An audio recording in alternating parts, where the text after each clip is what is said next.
Well, guys, good afternoon. Welcome to the locker room. Um, I believe every soccer player needs to have a locker room, and I like to explain to you what a locker room it is, what the locker room is not, and especially what is my heart by doing this, because I have the privilege to grow up as a soccer player from when I was a very young kid, playing in the academies, and then growing up, I have the opportunity to play for my national team under 17 years old, and then from then I play professionally couple years. Then I moved to I play a little bit in Mexico, and then I moved to Puerto Rico. And in Puerto Rico, I also study and play college, and I play professionally also a little bit. And something that, as a coach, I really miss sometimes is that we don't have in here in some places, right? I'm not talking about everyone, but from my experience here in the place that I'm working, um, like when I was working in Puerto Rico many years ago, we didn't have the opportunity for every training session or every game had a locker room. And then when I moved here to United States, there is some clubs and some facilities that they have locker rooms, but in the club that I was working, we don't have locker rooms. But it's always important for me, this dynamic that the locker room creates. So I always trying to have that privacy. Like for example, when during the training session or before games or after games, when I talk to players, I was always looking for privacy, right? I was always looking for the opportunity to talk only to the players, and listen to them, and review what are the things that we're gonna be doing during the training, or what are the things that we're gonna be doing during the game. And after the games, also like think about and talk about the things that we do right, and things that we can improve and things like that. But um, in our program, after 2 weeks of training for most of you, it's been it's been a very nice experience to get to know you more, understand you more, trying to increase my knowledge about who you are as a player. That way I can train you better, and I can give you more tools and help you to develop your game to the next level, which is the reason that you guys are working with me and your parents allow me to train you. That way you can be not just better players, but also better persons, and you have different dreams, right? Some of you wants to play college, some of you wants to play professionally, some of you only wants to improve your game, which is perfect, good. Um, but what I'm gonna be doing every week, I'm gonna invite you to the locker room, and this is gonna be our locker room where we're gonna talk about things that are close to our hearts as players, things that we need to be paying attention. Because I was driving my bike a couple minutes ago, and then I saw a beautiful big tree. It was I love trees. I don't know why, but I love trees. And this tree was huge, beautiful. And a thought come to my mind says that, you know, that tree is beautiful, that tree is huge, that tree is what it is. But what made that tree huge and beautiful and big, and all that it is what the things that people cannot see, the roots of the tree, those things that, um, the trees, the roots of the tree make that tree grow, bring the nutrients, bring the water, bring everything that the tree needs.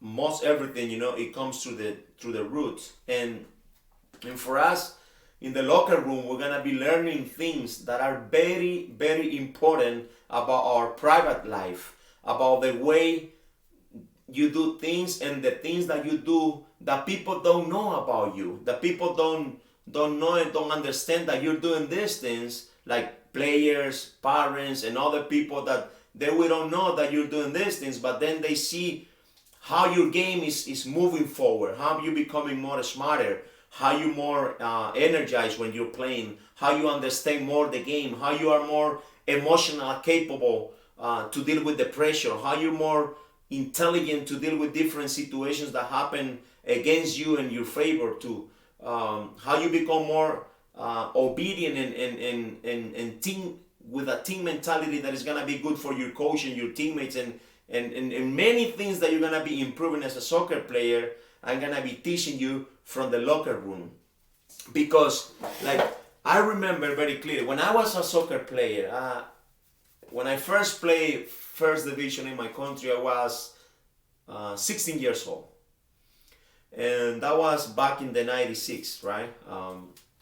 And I have the opportunity to come out of the national program.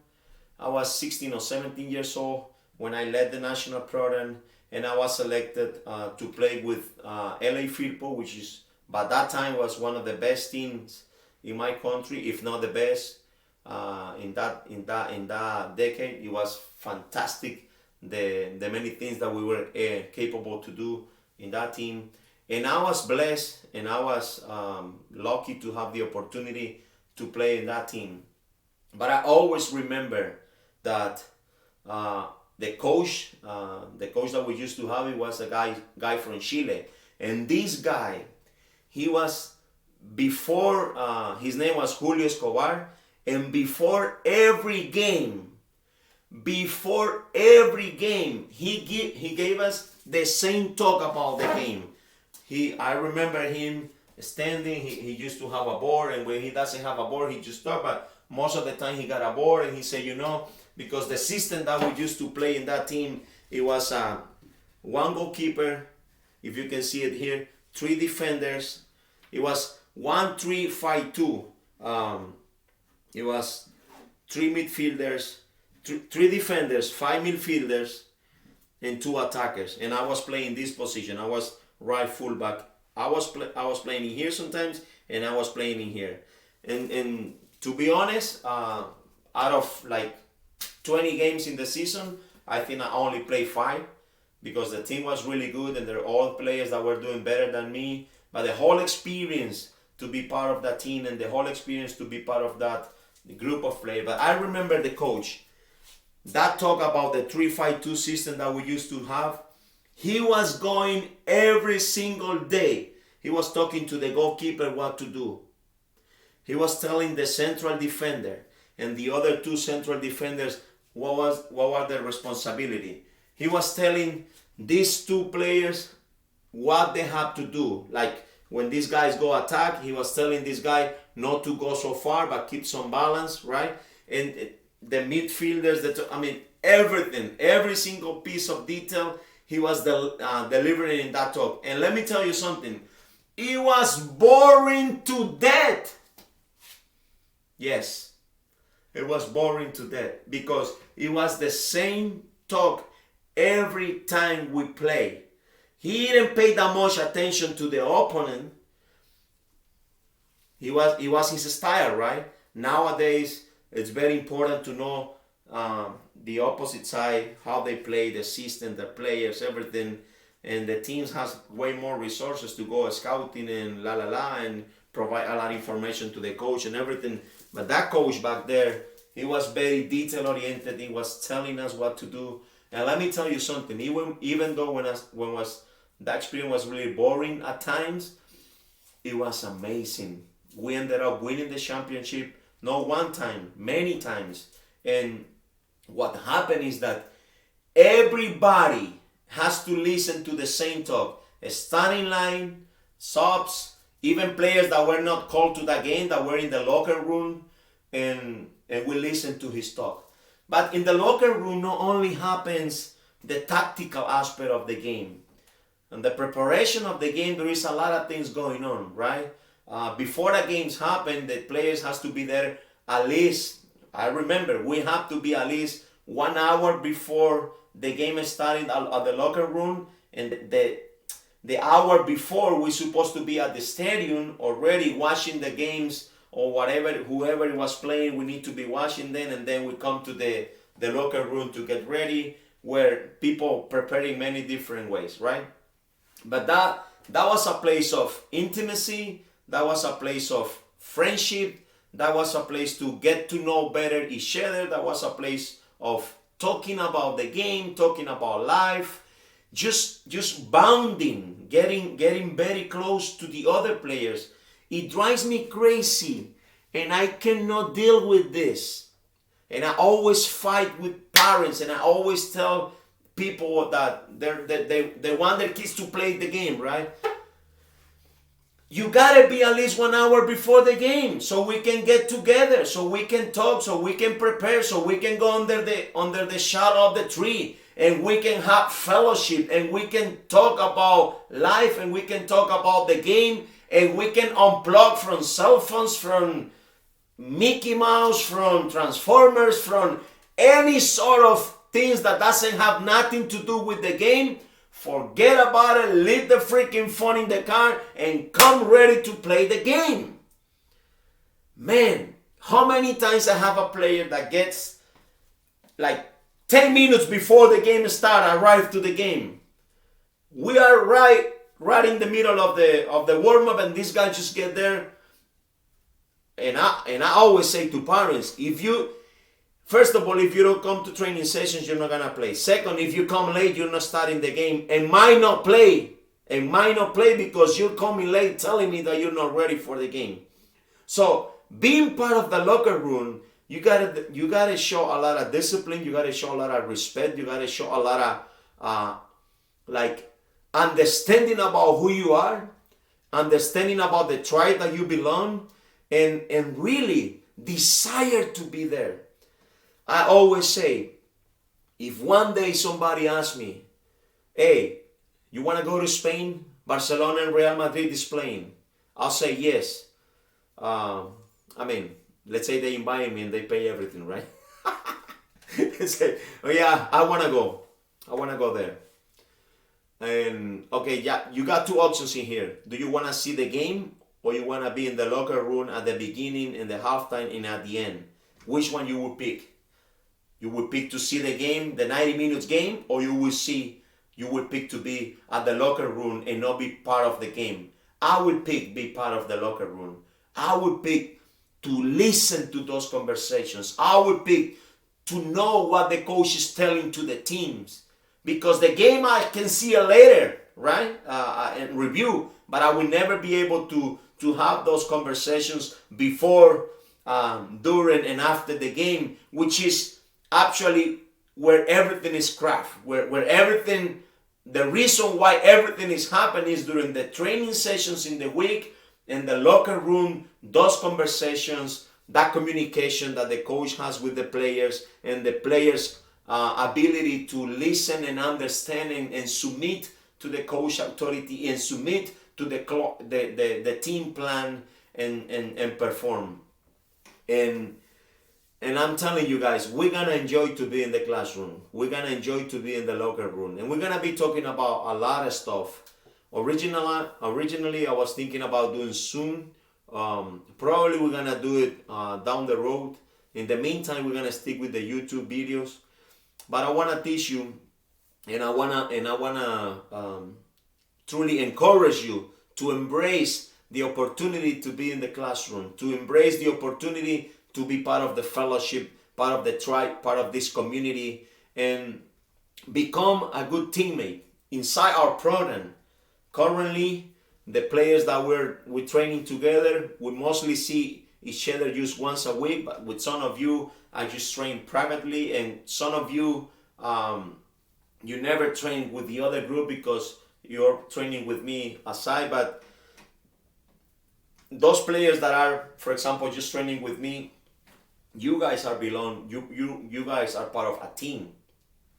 And I'm gonna teach you how to be a good teammate. I'm gonna teach you how to be a good soccer player. And I'm telling you, it's not only about the ball. It's not only about your skills. It's not only about your game understanding. It's not only about your experiences, of your lack of experiences in the game. It has to do a lot with behavior. It has to do a lot with willingness to be part of something bigger than yourself. Is the game to, let me tell you something. I've been watching a lot of players, right? I mean, I'm not that old, but I already lived some years, and I've been working with national teams. I've been working with professional teams. Play college level. I think I've been in all the professionally national teams, college clubs, academies, la la la. And it's amazing how much we as coaches and parents and players underestimate and don't give the value, the way important value to have to the way that human being is and to the way the human being behaves for the sake of the coach and for the sake of the team and for the sake of the whole organization. There's so many players that lose the chance to be great and to be brilliant because they don't know how to live in community. They don't know how to say thank you. They don't know how to say I'm sorry. They don't know how to ask questions. They don't know how to receive instructions, for example. In the game and in the life, I'm telling you, there's so many ways you're gonna get humble, and there's so many ways you're gonna have a reality check if you don't learn to live in community, if you don't learn to be part of a team. Yesterday during the training session, we were talking about the importance to be a leader. We were talking about the importance to encourage other teammates, even when you're tired, even when you don't have certainty, even when you are worried, even when you are losing, even when something wrong is happening. Come out of yourself and go and say something positive to your teammate. We were training so hard yesterday at the end, and remember that after the big lag that we did, then we have a little chat, and then I encourage you to go again. And in the middle of pain, difficulty, frustration, true leaders rise up. I want to teach you in my program to become a true leader. Our personalities might be different, but the heart of a leader is a person who truly cares about others. It's a person who truly cares about his coach. It's a person who truly cares about his teammates. It's a person who truly cares about the whole organization. There's so many things we're gonna be talking about, but the most important thing I wanna let you know is that this game, as well as life, is not about you. And the faster you understand, and the faster you are willing to put others' well-being before you, you're gonna become better as a person, and you're gonna become better as a soccer player, and you're gonna become a better leader, and you're gonna be more able and in a better position to help others and to receive the help of others too. I want to encourage you to take this journey with a humble spirit, and I want to encourage you to ask questions, to work hard, to be proactive. I've been teaching you quite a lot already in this 1 week or 2 weeks that we're working together. I'm talking to you about the importance of writing down your training session, the book that I gave to each one of you that has the opportunity to write down each training session, what you did good, what you need to improve, how do you feel about the training sessions, write down the drills, things that are gonna help you to meditate and think about your performance. It's gonna keep you accountable of the things that you wanna accomplish. You in that book, you have a place where you're gonna be writing down your goals and things like that. Use that book on daily basis. Use your schedule. I talked to you yesterday also about the importance to bring your backpack. And inside your backpack, bring a towel, bring a clean shirt, bring your notebook, bring flip-flops, where you can take out your socks and your soccer shoes right away after the training session. Also bring plenty water, and also bring a snack. The importance on nutrition, right? So guys, it's not just about the ball. It's not just about technique. It's about your mindset. It's about your emotions. It's about your spirit. It's about others. It's about you being able to say thank you. It's about you being able to let's say your teammate make a mistake. Come on, don't worry, keep working. Next time it's gonna happen. Words of encouragement. It's so easy to criticize. Why you don't pass the ball to me? Why you don't score? It's not that easy, as you already know. It's like people outside the game. Sometimes parents that they never kick a ball, for example, or parents that maybe way back they kick a ball, but play the game is very difficult. A soccer player that has the ball, for example, he has to be aware of the line, he has to be aware of the space, he has to be aware of the pressure, he has to be aware of the possibility of a teammate that can pass the ball, he has to be aware of the runner, he has to be aware of the outside. Let's say this player is an outside, he cannot pass the ball to this player. There is so many things that a soccer player needs to be paying attention, right?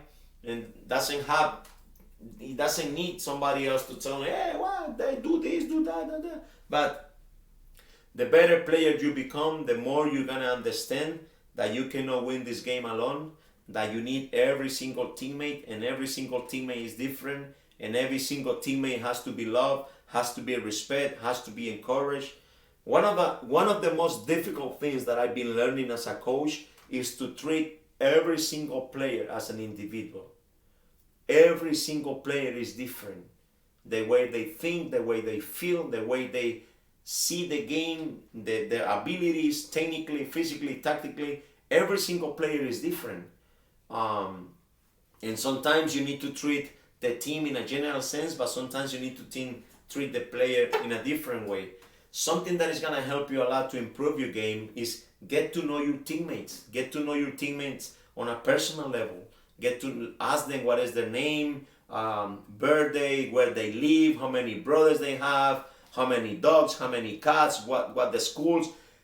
Trying to know the more you can about your teammates. If your teammate live with their parents or with their grandparents or with the uncle, everything is part of what the player is, and everything helps or take a toll on the player. And it's very important for you to get to know the people that you're training, playing, and working with, because that's your family. And the more you know them, the more you understand. And don't seek to be understand. Don't seek to be know before. Trying to do it, you do it first. Be a good teammate.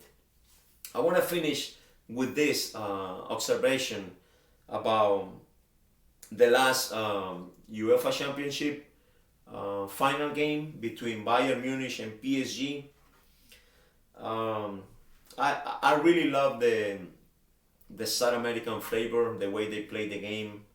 I really love the way Neymar and Mbappe and Di Maria and the freshness of these guys, the way they play the game is just so beautiful. And I was hoping that they can win the game.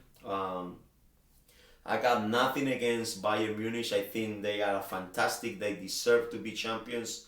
And I think I have a very good learning time. I always, when I see an important game, and take my notebook out, I write down the lineups and I try to understand what's going on in the game, right? Sometimes I set up my field and I set the teams, and I like to understand. At the end, if you don't understand what happened, you are just a fan, right? But if you're a coach, you're a player, you're somebody that is passionate about it, you're seeking understanding. And I think that's very key for a soccer player and for a coach. You need to understand the why. Not what, but the why. Because if you don't understand the why, then you will never enjoy a game that finished 0-0, right? You understand that. But what happened for me, I saw something very important. I remember, if probably you didn't see the game, or probably you see it, but like in the minute 68, something like that, maybe before, I write down, I don't remember now, but there is a foul from one of the Bayern Munich players, Narby, over Neymar. And Narby kind of kicked Neymar, wasn't a big deal, but this guy Paredes, the Argentinian midfielder from PSG, he totally lose his mind. he totally lose his temper, he totally lose his composure, and he go push and fight the Bayern Munich player, and he ended up winning a yellow card. This guy also get a yellow card for the kick on Neymar, but this guy, just because he go pick a fight, he get a yellow card. Minutes later, he got subbed. I believe so because the yellow card. But I think in that moment, the game changed a lot. Before that, man, the game was very open. PSG got beautiful chances to score. That's the beauty of the game, you know. Like Mbappe has a beautiful opportunity to open the scoring right in front of the goal, and he just kicked the ball very poorly, and he didn't make it. But I mean, I probably do the same if I'm the situation, or even worse. But everybody expect for him to score that goal, and it didn't happen. Okay, but after that situation, when Paredes lose his temper and show frustration, and coach then has to take it out and things like that, the game start to switch, and you know, like PSG has a very let's say unpredicted way to attack. It's like they can attack you in many ways, and it's, I'm telling you, fascinating. But the Bayern Munich team is like, you know, they progressively they go and take you in your spot, take you in your half, and they start to touch the ball, protecting the ball, good passing, good movement, good passing, good movement. And the way they score the goal, you have the German player Kimmich in here, and then this guy, it was Lewandowski, probably Müller around here, I don't remember the details, but it was a ball here in the second post, and he hit a headed, and it was a goal. Fine, goal. And then, you know, PSG still have opportunities to react, things like that, but when this guy that scores the goal, he was destroying this right midfield, right defender, and this guy, he was doing a great game. I forgot his name already. Nomar, I think is his last name, or I don't remember right now. But it was a moment where the Bayern Munich coach decided to take out the goal scorer, and this guy went out the field humbly, shake hands, get out, and then the coach bring another player, and long story short, the Bayern Munich teammates and the Bayern Munich technical director and the whole organization, they stick to a plan, and they see the game as a whole, right? When this guy was going out, my first thought was, what's this guy is doing? I was watching the game, it's like, I couldn't understand how the coach can take out the goal scorer. And I believe so, as one of the guys that were commenting the game say that, you know, his energy level already drops a lot, and it was time to bring another player that can keep the intensity through the two wins, right? And then, because these two players came out at the same time, two new players, the Croatian guy, and then the guy that moves, the Brazilian that moves from Barcelona, Coutinho. And then Bayern ended up winning the game 1-0. As I say, you know, PSG could tie the game, blah, blah, blah. But my lesson was like, it's not about the individual, but it's about the team, you know. It doesn't matter that this guy scored the goal. We have a plan as a team, and the coach execute the plan that has as a team. And even though this guy might like or might not like that he scored a goal and he has to come out, he's coming out. And that show great difference between the mentalities of the way we see the football, right? Central America, South America, Europe, things like that. And I like the way the coach approached the situation, and I like the way the game finished, because it was clear that, I'm not saying that PSG doesn't have a plan and we're playing a crazy game. I'm not saying that, but it was clear that this coach was having a plan and stick to the plan, and in the long term, payoff. Guys, it's about time. We're gonna keep talking about life. We're gonna keep talking about the game, and just watch the game. Keep watching the game. Keep learning and keep improving. Remember, success It's peace of mind knowing that you did the best you can do to become the best player you are capable to be. Nutrition, rest, and training is the triangle of the soccer player. Nutrition, rest, and training. God bless you all. We'll see you during the week.